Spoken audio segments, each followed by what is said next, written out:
When you're a multiple exposure photographer, you gotta lurk in the shadows. Got a lot of shadow in that shot, so we can paint all around this. The shadows are your canvas. That's where all the fun stuff happens. Us on the camera, what everything will look like and how everything will fit together.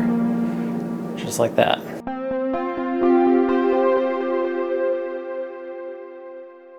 But ever since I came out with the secret to double exposure photography on film or digital video a few months ago, a lot of you have messaged me and commented and asked a lot of questions on maybe having a little more explanation on that. Basically, I wanted to go deeper into how to think about settings with double exposures.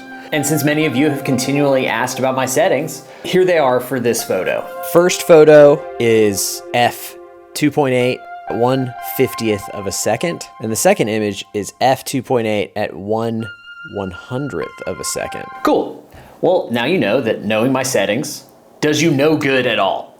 Truly, if you took my aperture, shutter speed, ISO, and applied it to your own images, there is no universe in which you would get anything similar to what I have made in this video. And that's simply just because there's way more variables to keep in mind when creating double exposures, because you're doing a lot of things. In the example I'm showing you, I'm creating shadows. I need a lot of darkness around my subject in order to fit things more easily in the frame. Now, if you're out in the world taking photos, you have to look for the shadows, and those shadows will determine how you will paint.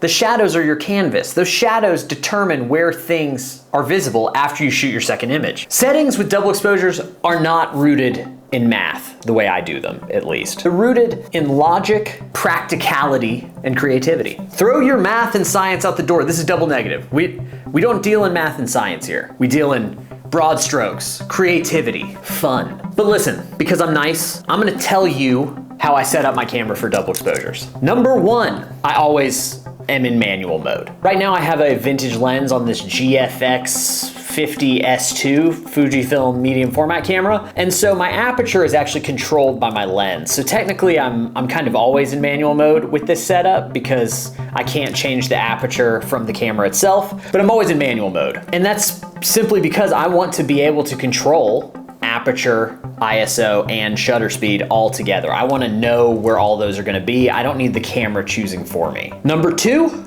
my ISO is always set to 800. And you must think like, why? That's kind of odd. That's weird. Why would he set his ISO to just 800 all the time? Daylight, night, that's what I set it to. Sometimes at night I'll raise it up a little bit, but I want to be able to always shoot handheld. I don't want my shutter speed getting below my handheld limit where things get shaky and blurry. But the real reason I shoot 800 ISO for pretty much all the time, this just stays at 800 ISO a lot of the time, is I think of it like film. My favorite film to shoot on is 800 ISO film, like Cinestill 800T or Lomo 800 or Portra 800, just because it works pretty well for any situation. So I don't have to think about how light sensitive my camera is.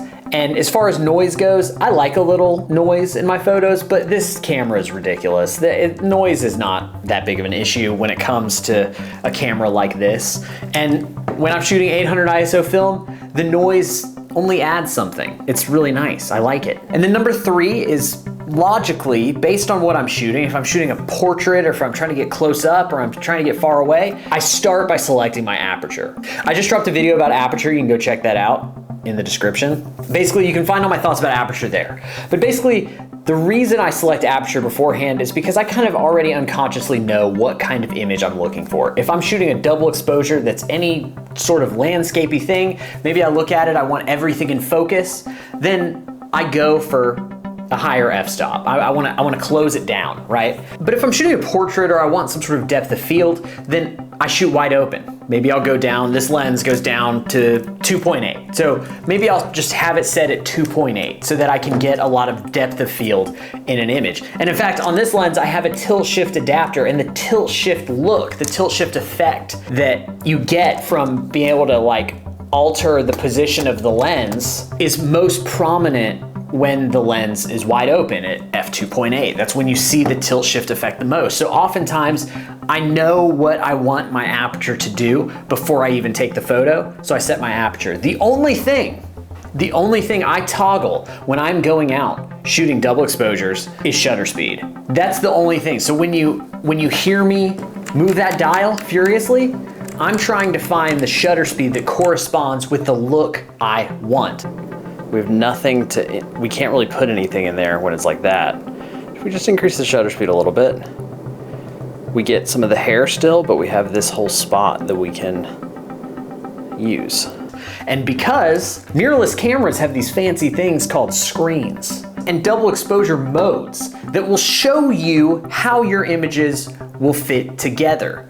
I can shoot an image on this camera, and then I can start shooting the second image and see where that second image lines up to the first image. It just does that in camera.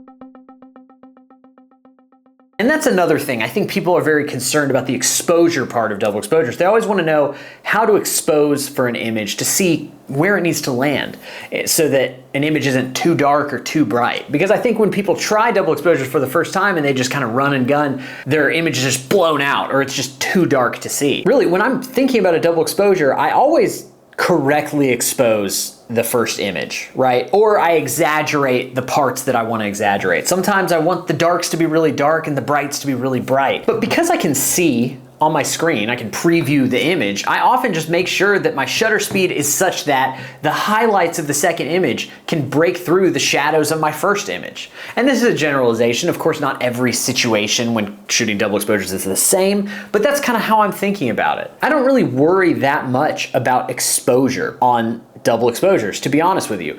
I mean, even if I'm a little off, again, like I said, this has enough latitude resolution-wise to alter that with sliders in Lightroom. But even with film, it's like, even if your exposure's slightly off, maybe your shot's a little underexposed, maybe it's a little overexposed, oftentimes you can tweak it enough to where it saves the image.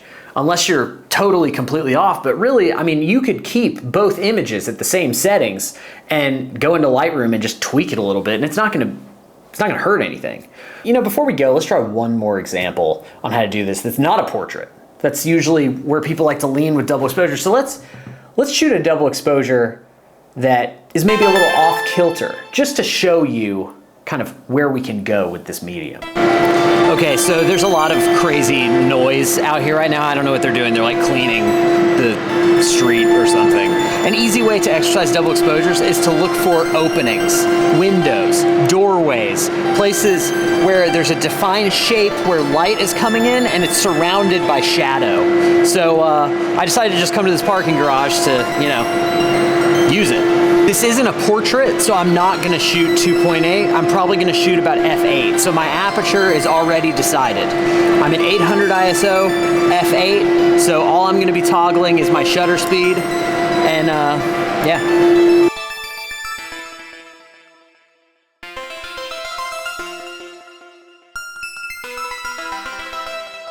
Okay, that's an interesting idea. Right there. I did this. So I shot the opening, but I left all this shadow here. So then I shoot my second image, lined it up where the line was in my first image, and I have this cool little like tear in the middle and these two images together. Image straight out of camera, it's a little dim, it's a little underexposed because I'm shooting on top of shadows. So whatever exposure is there, it's getting downplayed because they're getting stacked on each other. But that's not a big deal because we have Lightroom. We just pop that exposure up, we bump those highlights up, and you'll never know the wiser. And that's kind of why I'm not that stressed about exposure specifically when it comes to double exposures. Let's shoot a real one. So that was a good sample. That was a good way for me to get the juices flowing and kind of come up with my idea. But let's actually shoot a real idea now. Got our first exposure here. We're gonna shoot horizontal. But for my second exposure, I wanna get the same subject, but at a slightly different angle, which means we're gonna have to drive up to a higher level of this parking garage. So let's ride. Okay, just remember I can't shut off my camera because then I'll have to start all over. Just how the Fujifilm works, it kind of times out. There we go. Okay, we got it. We found our spot.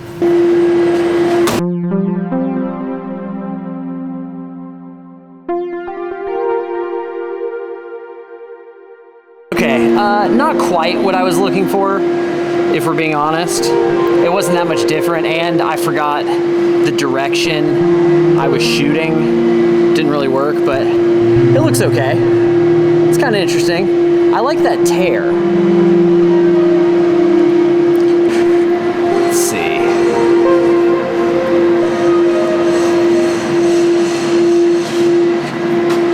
Okay, that's kind of interesting. Let's try this. Okay, so I think I got a much more preferable image. Going up a different level in the parking garage served almost no benefit just because it was only a slightly different angle. But I did get this of, you know, City Hall versus county courthouse, I guess. And that's pretty interesting.